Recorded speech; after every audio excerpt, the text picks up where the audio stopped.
I never thought I'd be the type of person to destroy someone's career.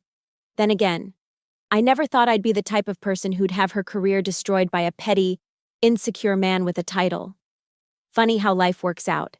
My name is Cassandra Reynolds, and this is the story of how one phone call turned my professional humiliation into the sweetest revenge anyone at Meridian Dynamics had ever seen. The first sign of trouble came on a Tuesday. Tuesdays were never good days at Meridian, something about them being just far enough from both the previous and next weekend to maximize existential dread. But this particular Tuesday would prove especially fateful. Cassandra, got a minute? Andrew Blackwood, the executive vice president of sales, poked his head into my office without waiting for an answer. At 45, Andrew had the kind of carefully maintained appearance of someone who spent more on skincare than most people spend on rent. His salt and pepper hair was always perfectly coiffed, his Italian suits always impeccably tailored. He had that particular brand of corporate charisma that reads as confidence to those above him and condescension to those below. I was, unfortunately, below. Of course, I said, closing the spreadsheet I'd been working on. I'd just spent 3 hours compiling the quarterly sales data, which showed that my division was outperforming every other team by a significant margin, for the third quarter in a row. Andrew settled into the chair across from my desk, unbuttoning his jacket with practiced ease. I've been reviewing the department structure, he began, his tone deceptively casual. And I've decided we need to make some adjustments. I nodded, keeping my face professionally neutral despite the sudden twist in my stomach.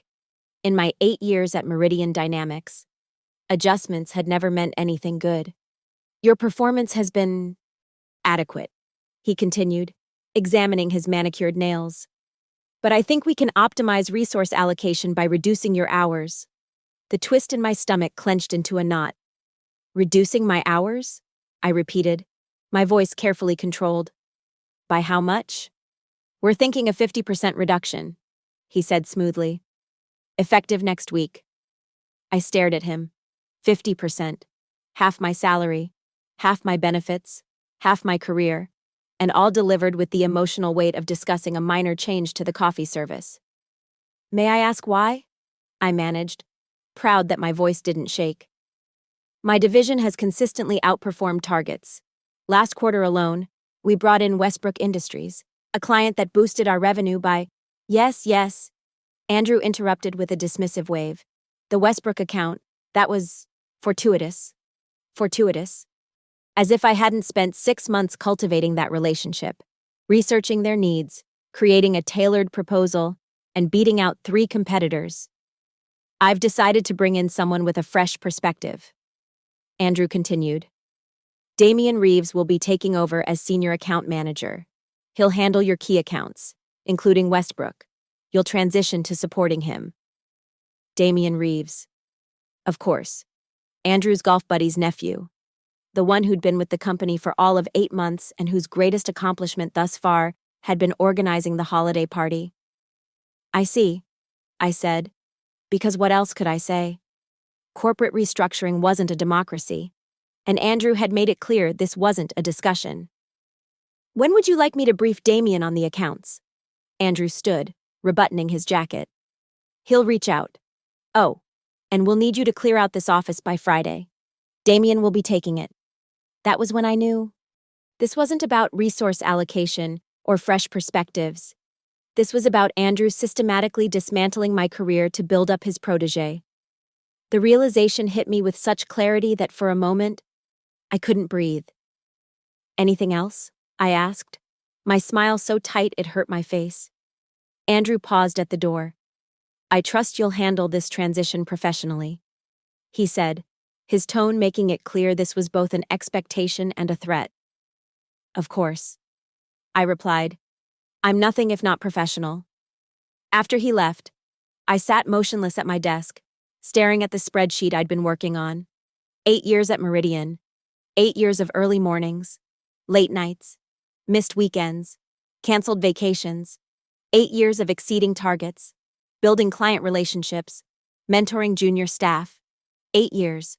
And all it took was one conversation to reduce me to half an employee. I took a deep breath, then another. I wasn't going to cry, Not here, not now. Instead, I turned back to my computer and did what I always did when faced with a problem. I started gathering information. By the end of the day, I'd confirmed what I already suspected. Damien wasn't the only new hire. Andrew had brought in 3 other people, all men, all connected to his social network in some way. And I wasn't the only woman being restructured. Patricia from marketing had been moved to a windowless office near the supply closet. Melissa from finance had been reassigned to accounts payable after 5 years of managing the company's investment portfolio. It was systematic. It was deliberate. And it was happening right under everyone's noses, wrapped in the bland corporate language of optimization and resource allocation. That night, I sat on my balcony with a glass of wine, watching the city lights shimmer below. My apartment was a testament to my success at Meridian. The view alone had cost me an additional $100,000 on the mortgage. I'd been proud of that. Once. Now it felt like a monument to my naivety. My phone buzzed with a text from my best friend, Natalie. How'd it go with the Westbrook proposal? I hadn't told her yet. Hadn't told anyone. Saying it out loud would make it real. I took another sip of wine and called her instead. They're cutting my hours in half and giving my accounts to Andrew's new golden boy, I said when she answered, skipping the pleasantries. What? They can't do that. Natalie's outrage was immediate and comforting. Apparently, they can, and they are. But what about Westbrook? That was all you.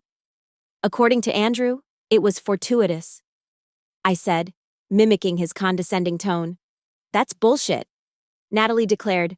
You need to fight this. How? It's not technically illegal. They're not firing me, just demoting me into oblivion. You could quit, she suggested. With your track record, you'd find another job in no time. I considered it. Quitting would feel good, for about 5 minutes. Then I'd be unemployed in a competitive market, with a mortgage that expected my full salary, not half of it. No, I said finally. I'm not giving them the satisfaction. So what are you going to do? I gazed out at the city, my mind racing through possibilities, discarding them one by one until a plan began to form. It was risky. It was possibly unethical. But then again, so was what Andrew was doing. I'm going to take back what's mine, I said, a new resolve hardening within me. And then I'm going to take everything else. Now you're talking, Natalie said, and I could hear the grin in her voice. What's the plan? I don't know yet, I admitted. But I've got 3 days to figure it out. 3 days to salvage my career. 3 days to turn this betrayal into an opportunity. 3 days to ensure that Andrew Blackwood would regret the day he decided to come after me. I didn't sleep much that night. Instead, I paced my apartment, making lists, considering angles, mapping out potential moves and countermoves. By morning, I had the beginnings of a plan. It wasn't perfect, and it certainly wasn't safe, but it was something that might just save me, and take Andrew down in the process. The next day at the office, I was the model employee. I greeted everyone with a smile, including Andrew. I began organizing my files, preparing for the transition. To all outward appearances, I was accepting my fate with grace and professionalism. In reality, I was laying the groundwork for war. My first move was to reach out to James Westbrook, the CEO of Westbrook Industries and our newest major client. We'd developed a good rapport during the lengthy courtship process, and I knew he valued personal relationships in business. James, I said when he answered my call. Cassandra Reynolds from Meridian. How are you? Cassandra, good to hear from you. Just reviewing the implementation schedule your team sent over. That's actually why I'm calling, I said, injecting a note of concern into my voice. There's been a change in personnel here, and I wanted to make sure the transition goes smoothly for you. Change in personnel? James's voice sharpened. You're not leaving, are you? Not exactly, I said. But I'll be stepping back from day-to-day management of your account. I wanted to let you know personally rather than having you find out when a new contact reaches out. There was a pause. I see, James said slowly. And may I ask why? We specifically chose Meridian because of your presentation and approach. It's a restructuring decision, I explained. careful to keep my tone neutral. The company is moving in a new direction. A direction that doesn't include the person who brought in a seven-figure account? James's incredulity was evident. Apparently not, I said, allowing a small hint of my true feelings to show through. Another pause. Longer this time. I don't like this. Cassandra, we signed with Meridian because of you. Your understanding of our needs. Your attention to detail. This new person, whoever they are, doesn't have that history with us. I understand your concern, I said. And I share it. But unfortunately, the decision has been made. Has it? James's tone turned thoughtful. Well, perhaps not all decisions are final. Let me make a few calls. In the meantime, who's taking over? Damian Reeves, I said. He's relatively new to the company.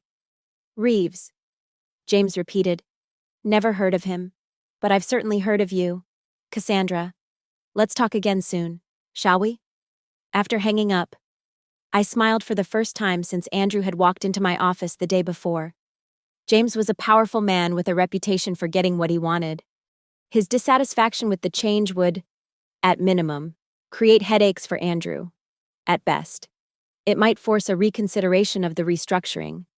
But I wasn't counting on that. James's call was just the first domino in my plan. The second was more direct. I spent the afternoon compiling data, email exchanges, meeting notes, performance metrics, anything that documented my contributions to the company and the suspicious timing and nature of the restructuring. It wasn't enough to prove discrimination outright, but it was enough to raise questions.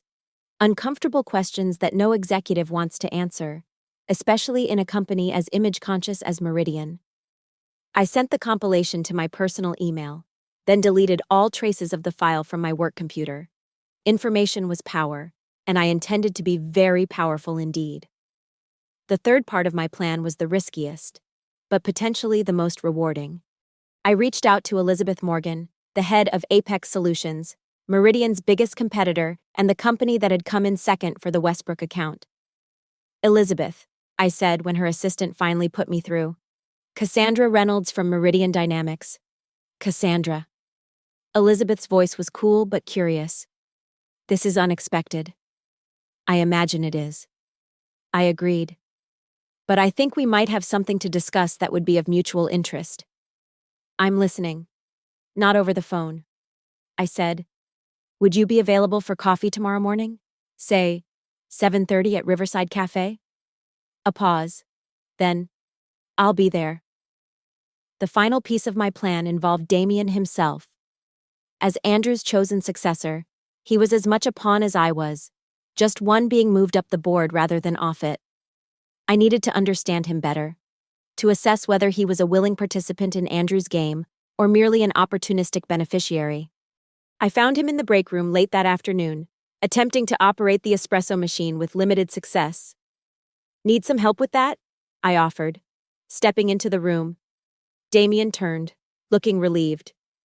God, yes. This thing has more buttons than my car. I moved to the machine, pressing the necessary sequence to produce the dark, fragrant espresso he was after. There you go. It takes some getting used to. Thanks, he said, accepting the small cup. You're Cassandra, right? From accounts? Sales, actually, I corrected. Senior account manager, at least for the next 2 days. His expression flickered with recognition and something that might have been discomfort. Oh, right. I, heard about the restructuring. I'm sure you did, I said pleasantly. Congratulations on the promotion. Damian shifted awkwardly. Look, I want you to know I didn't ask for this. Andrew approached me. Of course he did, I said, pouring myself a cup of regular coffee. Andrew is very proactive when it comes to personnel decisions. I was told it was a standard reorganization, Damian continued, his discomfort growing more evident. That you were being moved to a position better suited to your skills. My skills, I repeated, raising an eyebrow. Such as bringing in the Westbrook account? Or exceeding sales targets for 12 consecutive quarters? Those skills? Damian had the grace to look embarrassed. I just meant I know what you meant. I interrupted gently. And I don't blame you. Damien, you're taking an opportunity that was presented to you. Anyone would do the same. He seemed relieved by my understanding. Exactly. It's nothing personal. No. I agreed, raising my coffee cup in a small toast. It never is. As I walked away, I felt his eyes on my back, the weight of his confusion and growing unease following me down the hallway.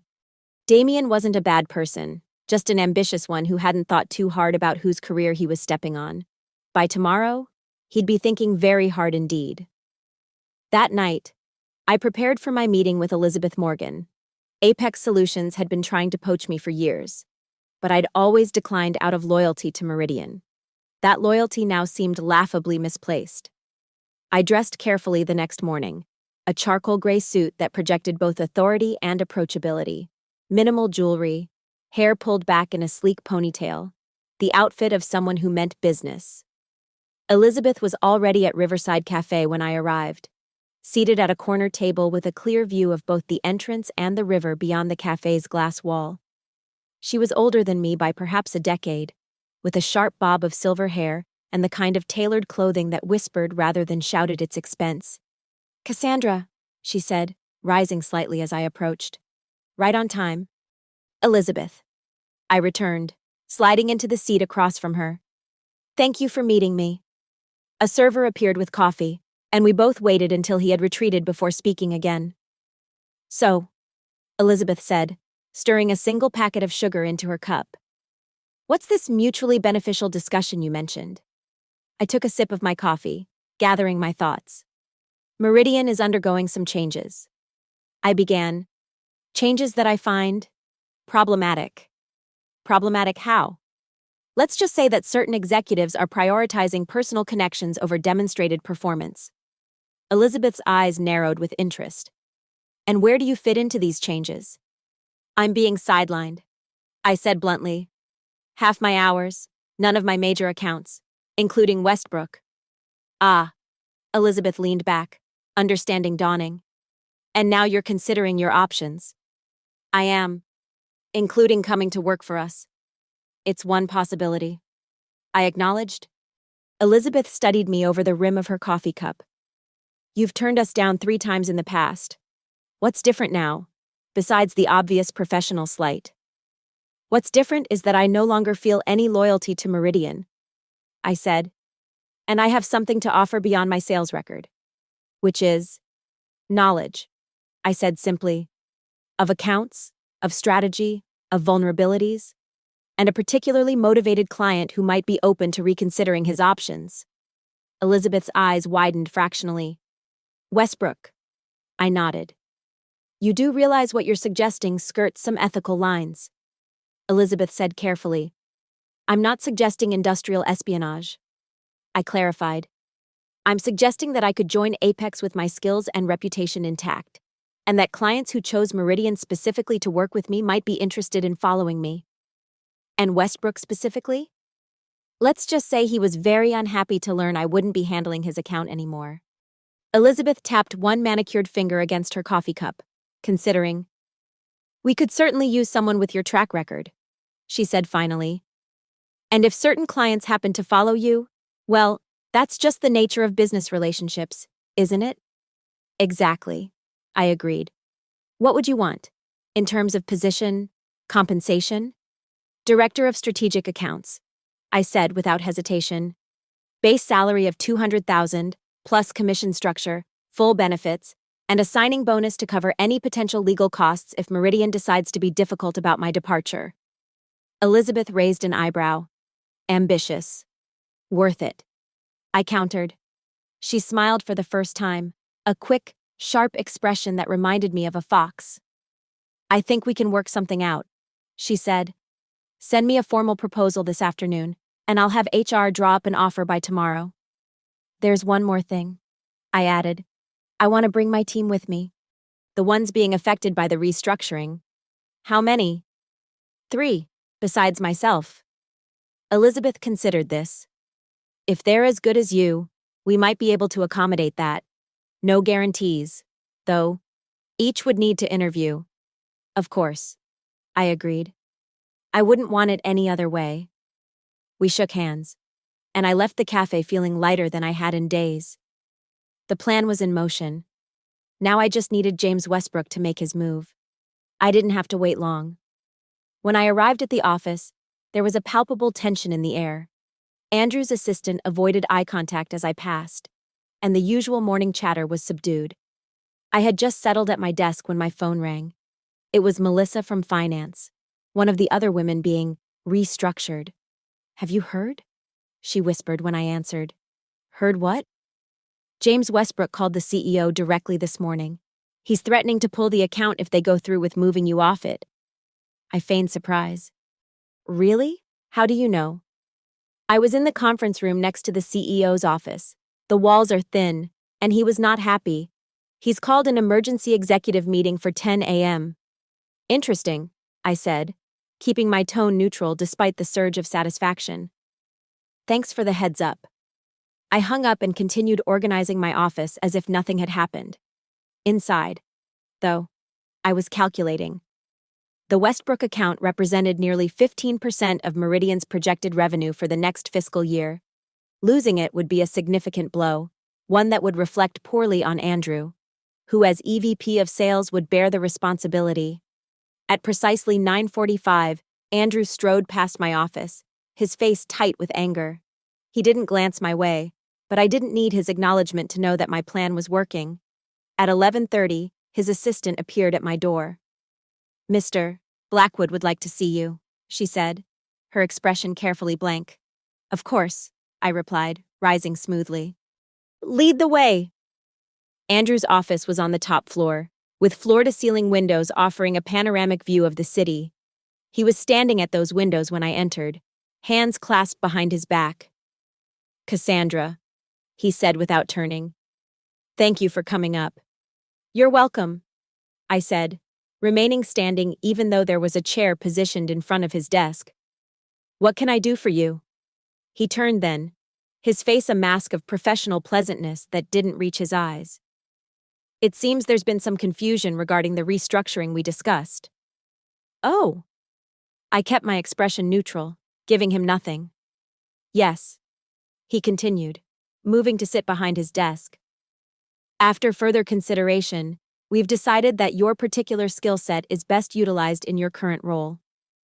"I see," I said. "And what brought about this reconsideration?" Andrew's jaw tightened almost imperceptibly.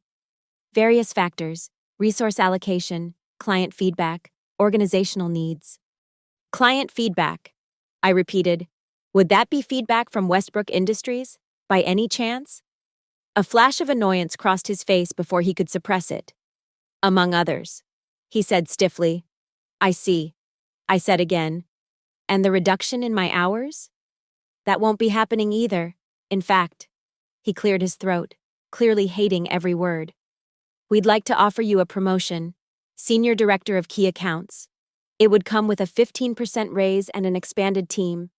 I allowed myself a small smile. "How generous." "We value your contributions to Meridian," Andrew said, the words sounding rehearsed. "And we want to ensure you feel appreciated." "And the others? Patricia? Melissa?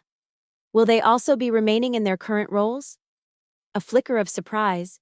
He hadn't expected me to know about, much less inquire after, the other women being sidelined. "That's still under discussion." "I see," I said for the third time. "Well, I appreciate the offer. Andrew, I'll need some time to consider it." "Consider it?" His surprise was more evident now. "It's a promotion, Cassandra, a substantial one." "Indeed it is," I agreed. "And such an important decision deserves careful consideration, don't you think?" Andrew's smile tightened. "Of course. Take the rest of the day. We can discuss your decision tomorrow." "Perfect," I said, turning to leave. At the door, I paused. "Oh, and Andrew? Thank you for your confidence in me. It's always nice to feel valued." The look on his face, a mixture of frustration, confusion, and barely contained anger, was almost worth the entire ordeal. Back at my desk, I found an email from Elizabeth Morgan. The subject line read simply, "Offer letter attached." I opened it, scanning the details. Everything we'd discussed was there, plus a few additional benefits I hadn't even requested. The signing bonus was particularly generous. I printed the offer, folded it carefully, and placed it in my purse. Then I began making calls. First to Patricia.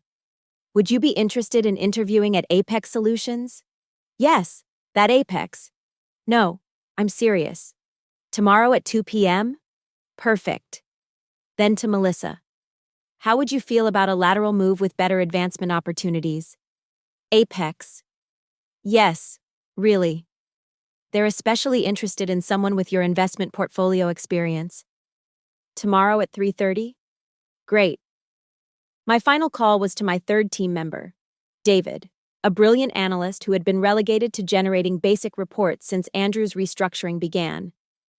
"David, how do you feel about a change of scenery?"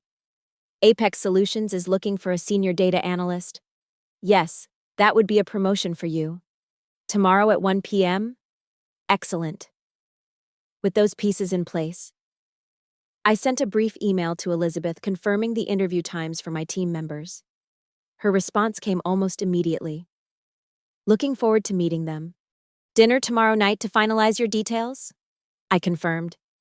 Then leaned back in my chair, surveying the office that would soon no longer be mine. I felt a strange mix of emotions: satisfaction at having outmaneuvered Andrew, excitement about the new opportunity, and a twinge of sadness for the 8 years I'd invested in Meridian. But mostly, I felt a profound sense of justice. Andrew had tried to diminish me, to push me aside in favor of his hand-picked successor. Instead, he'd catalyzed my rise and, though he didn't know it yet, his own fall. The following morning, I arrived at the office to find a gift basket on my desk, expensive chocolates, champagne, and a card signed by the CEO congratulating me on my promotion. News traveled fast at Meridian. I spent the morning conducting business as usual, taking calls, reviewing proposals, and pretending I hadn't already decided to leave. At noon, I stepped out for lunch, actually, to take David to his interview at Apex. "Are you sure about this?" he asked as we walked to the Apex building, 6 blocks from Meridian. "Absolutely," I assured him. "Elizabeth is serious about building a competitive team, and your skills are exactly what they need." "But won't Meridian come after us? Non-competes and all that?" "Our contracts have non-solicitation clauses, not full non-competes." I explained.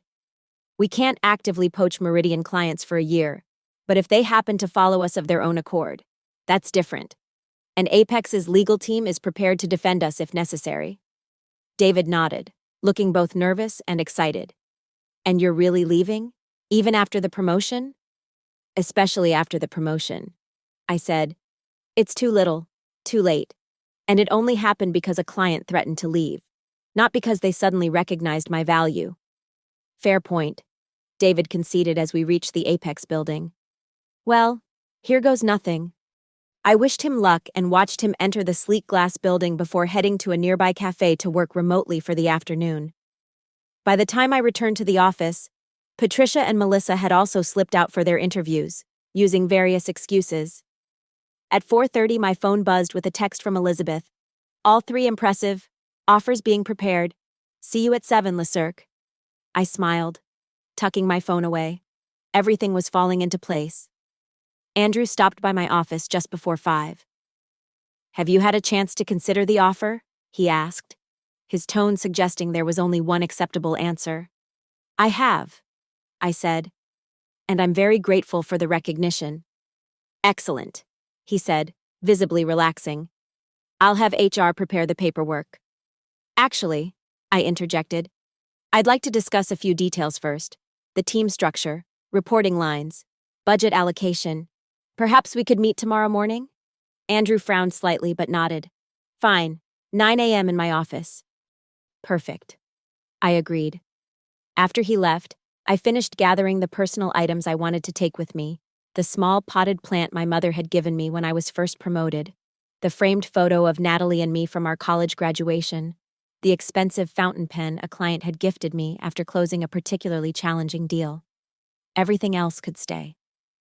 I took one last look around the office that had been mine for the past 3 years, feeling a strange mix of nostalgia and liberation. Then I turned off the light and left, knowing I wouldn't be coming back. Dinner with Elizabeth was at Le Cirque, an upscale restaurant known for its discretion and excellent wine list. She was already seated when I arrived, a glass of red wine in front of her, and a contract folder beside her plate. "Cassandra," she greeted me warmly. "Join me in a celebration?" "Absolutely," I said, sliding into the seat across from her. A server immediately appeared with a second glass, which Elizabeth filled from the bottle on the table. "To new beginnings," she said, raising her glass. "And strategic endings," I added, touching my glass to hers. We ordered dinner, seared scallops for me, filet mignon for Elizabeth, and discussed the interviews. "Your team is impressive," Elizabeth said, "particularly David. His analytical skills are exactly what we need for the Carson project." "I told you they were worth bringing over," I said, pleased but not surprised. "Have they accepted the offers?" "All three," Elizabeth confirmed. "They'll be joining us next Monday, along with you." "Unless you've had second thoughts?" I smiled. "No second thoughts, though Meridian did offer me a promotion this morning." Elizabeth raised an eyebrow. "Attempting to retain you after the Westbrook threat, I assume?" "Exactly," I said. "Too little, too late." "And speaking of Westbrook," Elizabeth leaned forward slightly, "I received a very interesting call from James this afternoon." My pulse quickened. "Oh?" "He wanted to know if the rumors of your imminent move to Apex were true." "And what did you tell him?" "That while I couldn't comment on personnel matters, Apex would certainly be privileged to work with someone of your caliber." I smiled. Nicely diplomatic. "He then mentioned that he has a 90-day review clause in his contract with Meridian," Elizabeth continued, "and that he would be conducting that review earlier than expected." The implications were clear. James was positioning himself to terminate the Meridian contract and move to Apex, specifically, to continue working with me. "Interesting timing," I observed innocently. Elizabeth's smile was knowing. "Indeed. Now, shall we review your contract?" The terms were even better than the initial offer, with additional performance bonuses and an accelerated path to vice president. I signed without hesitation. "Welcome to Apex Solutions, Director Reynolds," Elizabeth said, tucking the signed contract into her briefcase. "Thank you, Miss Morgan," I replied. "I look forward to exceeding expectations." We finished dinner discussing strategy for my first few months, which accounts to target, how to structure my team, potential growth areas. By the time we parted ways, I felt more energized and optimistic than I had in years. That night, I crafted 3 documents: my resignation letter to Meridian, a brief but polite email to Andrew canceling our 9 a.m. meeting, and a longer, more detailed email to James Westbrook explaining my move to Apex and expressing my hope that our professional relationship could continue in some capacity. I sent all 3 at precisely 8 a.m. the next morning, then turned off my work phone and prepared for a day of personal administration, changing my LinkedIn profile, updating my professional contacts, and setting up my new Apex email account, which Elizabeth had expedited. By noon, my personal phone was buzzing constantly with messages from Meridian colleagues. I ignored most, responding only to close work friends with promises to explain everything over drinks soon. At 2 p.m., James Westbrook called. "So it's true," he said when I answered. "You're leaving Meridian?" "I am," I confirmed. "As of this morning." "And going to Apex?" "Yes." A pause. "You know, I reviewed our contract with Meridian last night.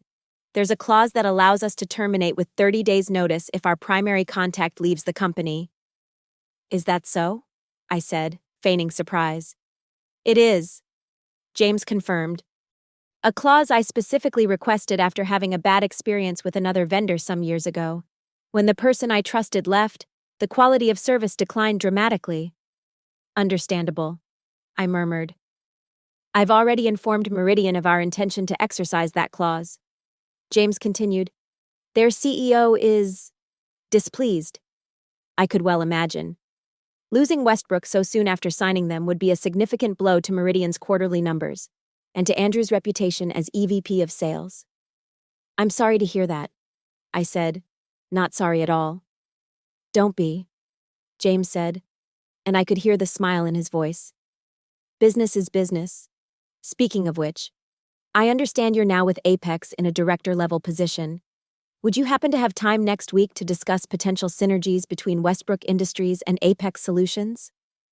"I believe I could make time for that," I said, unable to keep the satisfaction from my voice.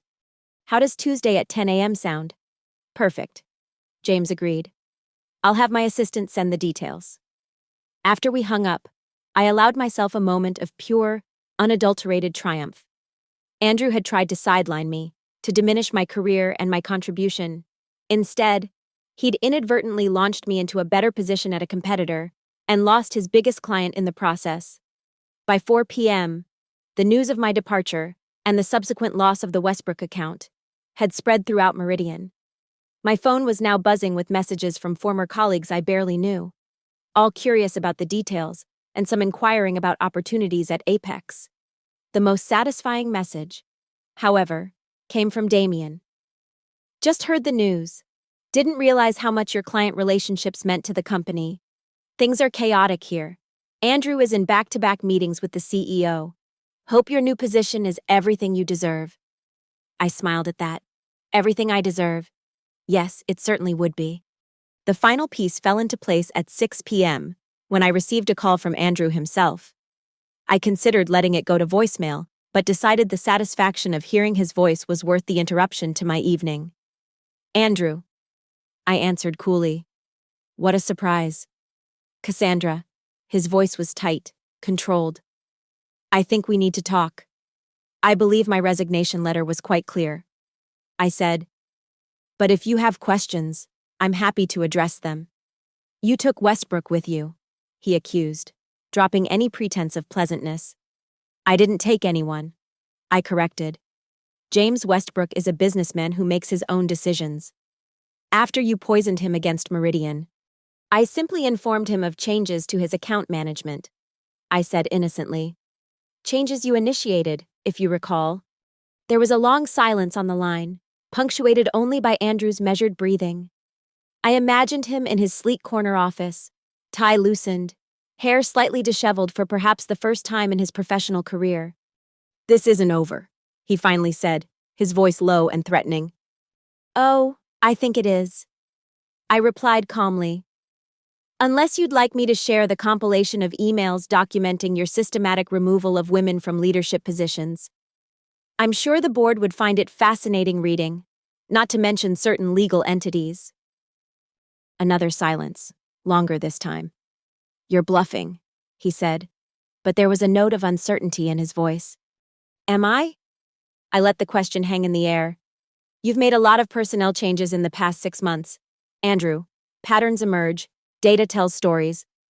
You signed an NDA," he reminded me, "which protects proprietary business information." I countered. "Not evidence of discriminatory practices. But perhaps I'm wrong. Would you like to test that theory in court? I'm sure the publicity would be excellent for Meridian's stock price." I could almost hear him calculating, weighing his options, realizing he had none. "What do you want?" he finally asked, defeat evident in his tone. "Nothing," I said simply. "I have everything I want already: a better position, a more appreciative employer, and the satisfaction of knowing that karma occasionally works exactly as it should." "You won't get away with this," Andrew said, but the threat sounded hollow even to my ears. "I already have," I replied. "Goodbye, Andrew. I'd wish you luck, but we both know you're going to need more than that." I hung up before he could respond, setting my phone down with a sense of completion that bordered on euphoria. 8 years at Meridian, building my career brick by brick, only to have Andrew try to dismantle it on a whim. Now I had not only salvaged my professional trajectory, but accelerated it, while simultaneously delivering a blow to the man who had so carelessly threatened my livelihood. Justice, it seemed, could be both poetic and profitable. The following Monday, I arrived at Apex Solutions at precisely 8:30 a.m. The building was newer than Meridian's. all glass and chrome and modern art installations. The security guard greeted me by name, handing me a temporary badge until my permanent one was ready. Miss Morgan asked that you go directly to the executive floor. He informed me, 11th floor, suite 1103. I thanked him and headed for the elevator, my new leather portfolio tucked under my arm. I had decided to mark this fresh start with small changes, a new haircut, a new wardrobe of power suits in bolder colors than I'd typically worn at Meridian, a new attitude that embraced rather than downplayed my ambition. Elizabeth was waiting in a large corner office when I arrived, along with a woman I didn't recognize. Cassandra, Elizabeth greeted me warmly. Welcome to Apex. This is Diane Lawson, our Chief Operating Officer. Diane stepped forward to shake my hand. She was tall and commanding, with dark skin and closely cropped gray hair that somehow made her look both distinguished and formidable. Miss Reynolds, she said, I've heard impressive things about you, including your recent coup with Westbrook Industries. I smiled. Thank you, and please call me Cassandra. Diane, she returned with a nod. I wanted to welcome you personally. Strategic acquisitions of talent and clients are the cornerstone of our growth plan. You've already contributed to both. I'm just getting started, I assured her. I look forward to seeing what you do next, Diane said with a small smile. Elizabeth will show you to your office and introduce you to your team. I expect we'll be seeing a lot of each other. After she left, Elizabeth guided me down a corridor to another corner office, smaller than Diane's, but considerably larger than my space at Meridian. Floor-to-ceiling windows offered views of the city from two sides, and the furniture was sleek and modern. Your team will be next door, Elizabeth explained, gesturing to a glass-walled conference room where I could see Patricia, Melissa, and David already gathered. We've allocated space for 3 additional hires as you grow the department. The budget details are in your welcome packet. I set my portfolio on the desk, my desk, and took a moment to absorb the reality of my new position. Director of Strategic Accounts, a corner office, a team that would soon double in size, and the Westbrook account scheduled to transition to Apex within 30 days. It's a lot to take in, Elizabeth observed, watching me. It's perfect, I corrected her. Exactly what I've worked for. And well-deserved, she added. Now, shall we meet your team? They're eager to get started. The next few weeks passed in a blur of activity, setting up systems, establishing protocols, creating a strategic plan for client acquisition. My team integrated seamlessly into Apex's culture, their talents recognized and rewarded in ways they never had been at Meridian. The transition of the Westbrook account went smoothly, with James personally attending the kickoff meeting to express his enthusiasm for working with Apex, and with me specifically. By the end of the first month, we had not only secured Westbrook but added 2 other major clients to our roster, putting us ahead of our quarterly targets. I was working late one evening, fine-tuning a presentation for a prospective client, when my office phone rang. The caller ID showed an unfamiliar number.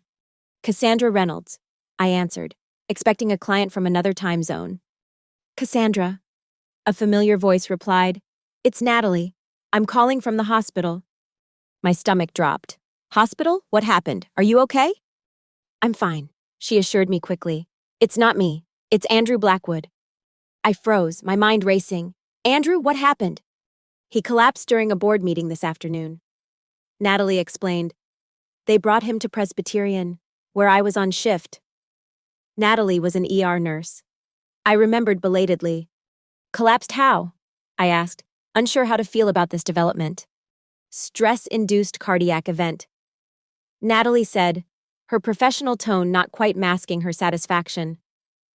Not a full heart attack, but serious enough to keep him here overnight. And serious enough that he's been ordered to take a leave of absence. I see, I said carefully. And why are you telling me this? Because rumor has it the board used his medical leave as an opportunity to conduct a review of his recent decisions.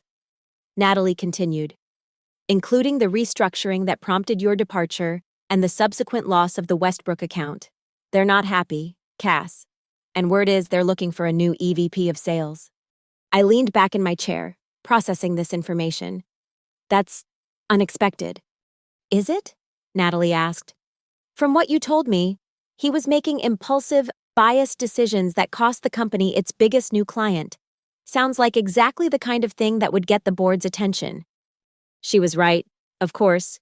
Corporate boards tended to overlook a multitude of sins, until those sins affected the bottom line.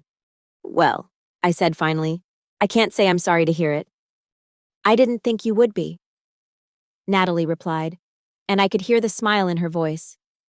Thought you'd want to know that karma works in mysterious ways. Sometimes those ways include boardroom collapses and medical leaves of absence. After hanging up with Natalie, I sat quietly in my office, watching the city lights shimmer below. I hadn't wished actual physical harm on Andrew.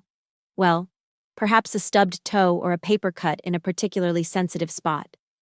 But I couldn't deny the satisfaction I felt knowing that his actions had come back to haunt him. He had tried to diminish me, to push me aside for his protégé.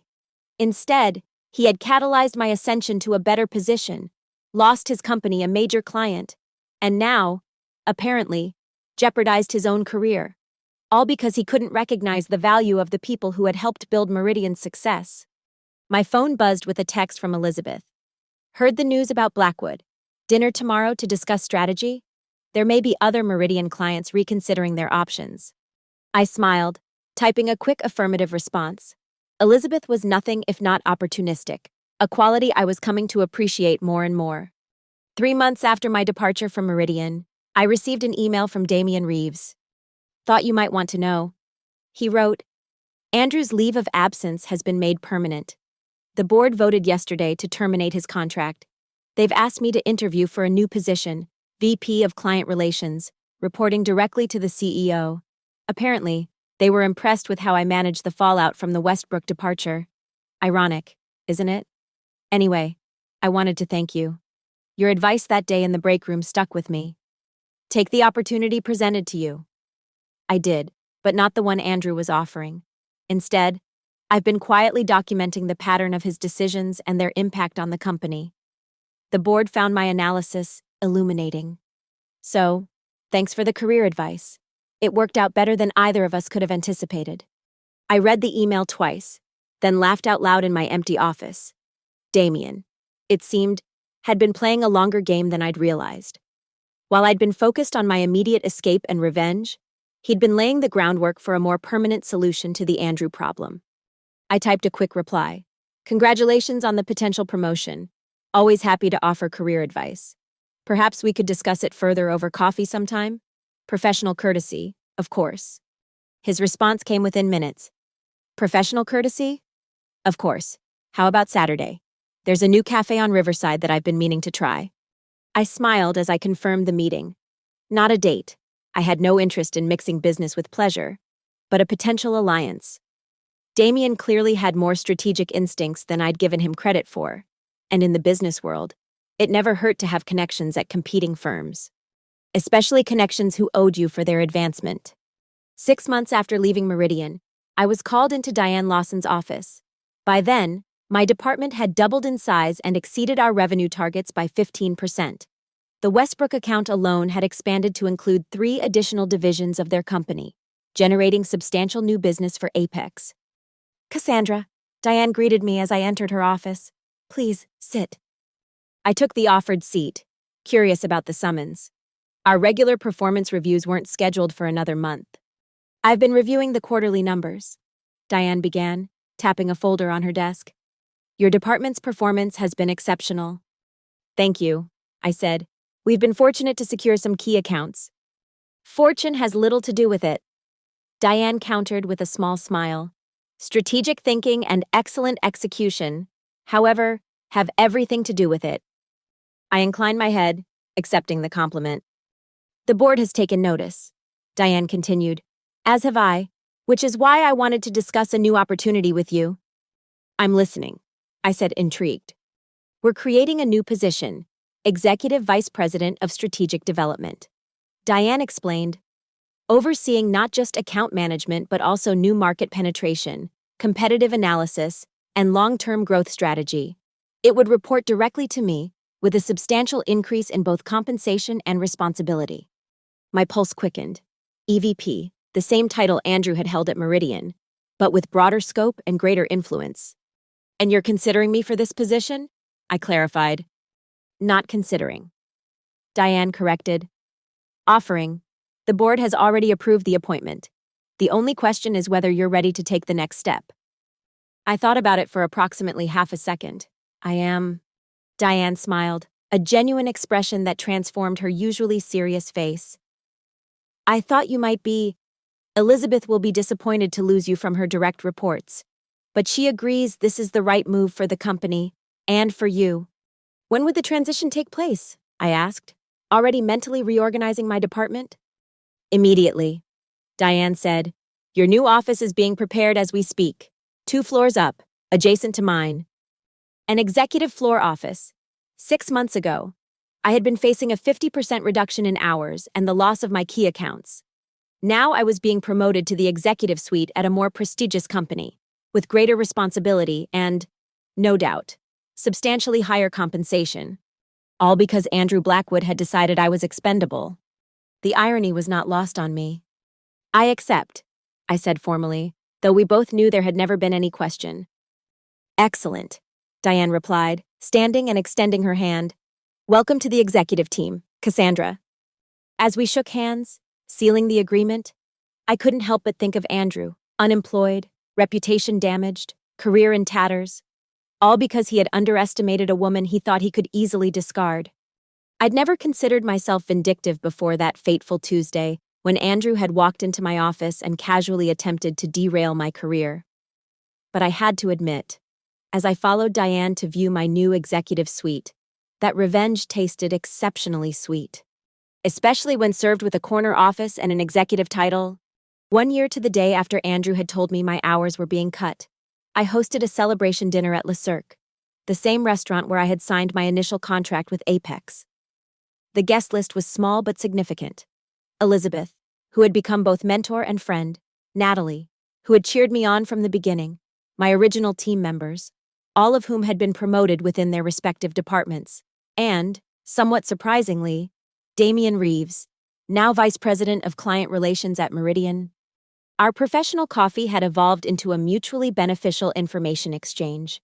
Never anything that violated our respective confidentiality agreements, but enough intelligence about market movements and industry trends to give us both an edge. To new beginnings. I toasted, raising my glass of champagne, and to the unexpected opportunities that arise from adversity. To karma, Natalie added with a grin. To strategic thinking, Elizabeth contributed. And to underestimated women, Damian concluded, earning approving nods from around the table. As we dined on exquisite food and shared stories of the past year's triumphs and challenges, I found myself reflecting on the journey that had brought me here, from the brink of professional demotion to the executive suite, from victim to victor. Andrew had intended to diminish me, to reduce me to a shadow of my professional self. Instead, he had inadvertently launched me into a higher orbit than I might ever have achieved had he left me alone. My phone buzzed with a text message. I glanced at it discreetly, expecting a work matter that could wait until morning. Instead, I saw a notification from LinkedIn. Andrew Blackwood has viewed your profile. I smiled, tucking my phone away without responding. Let him look. Let him see the title, Executive Vice President, Strategic Development. Let him see the company, Apex Solutions, Meridian's largest competitor. Let him connect the dots between his attempt to sideline me and his own subsequent downfall. Sometimes revenge didn't require elaborate schemes or dramatic confrontations. Sometimes it was as simple as rising so high that those who tried to bury you were forced to look up and acknowledge your success. And sometimes, just sometimes, a single phone call, like the one I had made to James Westbrook on that pivotal day, could change everything. As I rejoined the conversation, laughing at a story Natalie was telling about a particularly clueless doctor in her ER, I felt a sense of completion, of justice served. Andrew had tried to write me off as adequate, to reduce my career to supporting his chosen successor. Now he was the one on the outside looking in, while I continued to rise. It wasn't just revenge, it was redemption, and it was sweeter than I ever could have imagined. Another toast, I said, raising my glass once more, to the lessons we've learned along the way. What's the most important one? Damien asked curiously. I considered the question, thinking of all that had transpired since that fateful Tuesday. Never underestimate the power of a determined woman with nothing left to lose. I said finally, and never ever cut her hours. The laughter that followed was the perfect punctuation to a story that had begun in betrayal but ended in triumph. Andrew had tried to diminish me, but in doing so, he had only revealed his own limitations and set me free to discover just how high I could rise. Sometimes, it seemed the best revenge wasn't just living well. It was living better than your enemies ever imagined possible.